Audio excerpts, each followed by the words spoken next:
AI도 이제 심리 상담도 잘 해주긴 합니다만 네네네. 일단은 위협을 느끼기 전에 네. 도움을 좀 많이 받고 있습니다. 제출한 자료의 출처가 좀 불분명하거나 위법할 여지, 차라리 내가 처음부터 쓰는 게 낫겠다.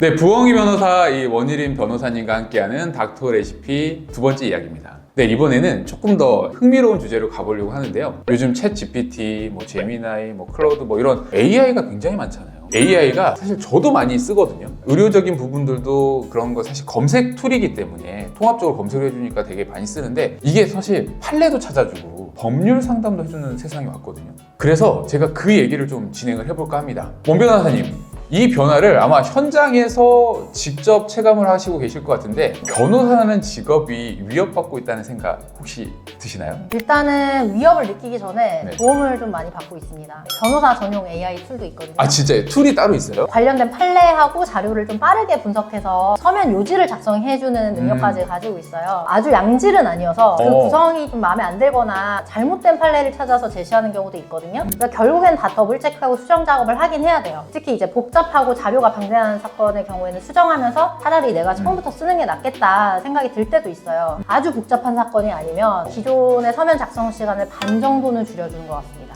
뉴스들이 나와서 제가 이 주제를 가지고 왔거든요. 왜냐면 이 AI가 굉장히 활성화되면서 저희도 이제 마찬가지지만 환자분들이 오면 미리 공부들을 합니다. 예전에는 기껏해야 이제 네이버 검색 이 정도에서 검색해서 공부하고 조금 더 공부하신 분들은 약간 구글 검색, 구글링을 좀 해서 논문까지 찾아오시는 경우들은 드물지만 그래도 전반적인 질환에 대해서 좀 공부를 하고 오시거든요. 의뢰인분들은 좀 비슷하지 않아요? AI로 좀 공부를 많이 하고 오실 것 같은데. 많습니다. 이제 보통 상담 전에 상담 자료와 상담받고 싶은 내용을 좀 정리해서 보내달라고 요청을 드리거든요. 그거에 대비해서 저도 좀 준비를 하고요. 다만 이제 잘못된 정보를 사실로 인식하고 이거 맞아요 하시는 경우도 있어서 그걸 제가 정정해드리기도 합니다. 아직은 그래도 AI가 전문가를 따라가지 못하는 것 같고요. 아, 그래요? 네네. 네, 저는 오히려 이제 블로그에 AI 법률 상담 GPT 제미나이로 본전 뽑기랑 컨텐츠도 만들어서 올렸어요. 아, 그래요? 그거 보시고 오히려 상담 전에 정리하고 오시기도 하더라고요. 이게 이제 사람이 하는 역할이긴 한 것 같거든요. 아마 그 다음 얘기가 좀 그런 얘기일 것 같습니다. 그러니까 법률 지식은 이 AI가 뭐 빠를진 몰라도 뭐 이혼소송처럼 사람의 감정이 90% 이상 뭐 개입되는 싸움에선 또 변호사님의 이제 역할이 또 중요할 것 같고요. 사실 어떤 특정 또 사건들은 단순하게 뭐 판례 분석이나 이런 사실 자료 분석뿐만 아니라 또 추가적인 또 자료들이 또 들어가고 변호사님들이 조금 해야 되는 업무들이 있을 거 아니에요. 아직까지는 뭐 AI가 할 수 없는 영역이 있다라고 아마 생각을 하실 텐데 이거 무조건 지적해야 되겠다라고 생각되는 부분이 있는데 AI는 또 잡아내지 못하는 경우가 있거든요. 그래서 뭐 예를 들면 상대방 진술을 막 상세하게 분석했을 때 발견하는 모순점이라든지 뭐 상대방 제출한 자료의 출처가 좀 불분명하거나 위법할 여지, 변호사는 발견하는데 AI는 못 잡아내는 경우가 있어요. 아직은 전문가가 기록 하나하나를 상세히 살펴보는 절차가 반드시 필요하다고 생각을 하고요. 네네. 그리고 이제 이혼 소송을 하다 보면 그 사람이 결혼 생활 중에 서류로 드러나진 않지만 억울한 부분들이 늘 있거든요. AI도 이제 심리 상담도 잘 해주긴 합니다만 네, 그 감정에 공감해주고 공감을 서면에 또 녹여내는 거, 이거는 아직 인간이 할 수 있는 부분이라고 생각을 합니다. 과장되게 공감하는 경향이 없잖아요, 없거든요. 그죠. 그래서 단순히 과장되게 맞아 하는 것보다 이제 그걸 법리화 버무려서 녹여내는 건 AI가 대체하기 어려운 부분이라고 생각합니다. 제가 이제 궁금한 게 생겼는데 이게 자료가 굉장히 방대한 경우들이 있잖아요. 방대한 경우들이 있을 때 그걸 진짜 다 읽으세요? 다 봅니다. 다만 이제 정독을 한자 정독을 한다기보다는 네네. 이게 경력이 쌓이면 쌓일수록 이 부분은 좀 빨리 넘어가도 될 것 같아요. 이 부분 좀 꼼꼼히 봐야 될 것 같아요. 속독을 하시는 건가요? 그쵸. 제가 이제 서면 작성은 좀 잘 못하지만 이제 저도 자료 분석은 되게 잘한다고 했잖아요.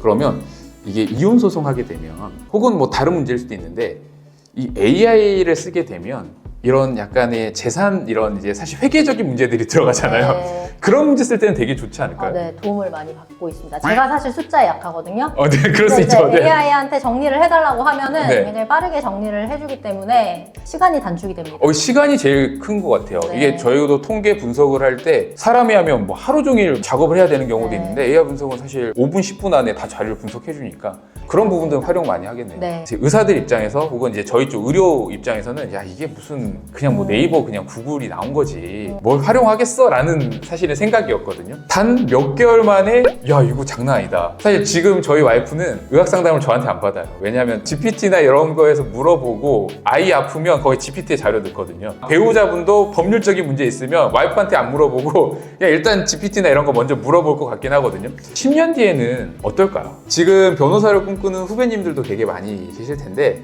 이런 시대에 살고 있는 과도기죠. 과도기에 살고 있는 이 변호사 입장에서 해주고 싶은 말씀이 있으실까요? 사실 이거는 저도 계속 고민하는 부분이고 이 시대에 어떻게 살아남아야 되나 계속 고민하고 네. 있거든요. 근데 일단은 기존에 이제 로스쿨을 가면은 그 법학책, 법리 외우는데 학습이 굉장히 치중돼 있고 지금도 그렇잖아요. 사실 그런 법리 같은 경우는 리서치로, AI 리서치로 대부분 해결이 될 거라서 그 법리를 이해하는 이해도와 그 다음에 질문을 만들어낼 수 있는 능력, 그리고 결국엔 변호사는 자기 마케팅을 해야 되는 사람이기 때문에 자기 브랜딩을 어떻게 하실 것인가 이거를 공부하실 때부터 좀 많이 고민하시는 게 좋을 것 같습니다. 진짜 브랜딩을 해라.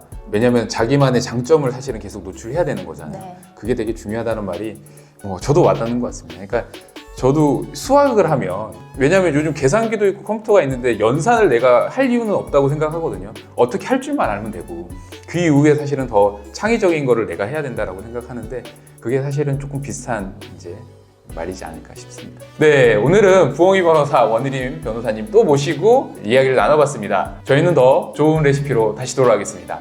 시청해주셔서 감사합니다.